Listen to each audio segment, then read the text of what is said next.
Beras Bulog impor Thailand hingga saat ini belum beredar di sejumlah toko beras yang ada di Kota Takengon, Kabupaten Aceh Tengah. Namun Bulog telah mendistribusikan beras premium dengan harga yang terjangkau. Sejumlah pasar di Kabupaten Aceh Tengah belum mendapatkan subsidi beras impor Thailand dari Bulog di pasaran. Akan tetapi beras yang masuk dari distribusi Bulog, yakni beras premium 5 kg dan 10 kg dengan harga yang terjangkau. Seorang pedagang Muhammad Ali mengatakan sejumlah pasar di Kabupaten Aceh Tengah belum mendapatkan suplai beras impor. Akan tetapi beras yang dipasarkan dari Bulog yakni beras premium dengan harga yang terjangkau.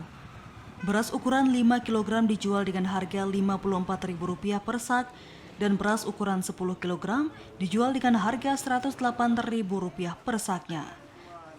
Informasi orang Bulog katanya berasnya udah masuk, cuma untuk dipasarkan ke pasar masuk.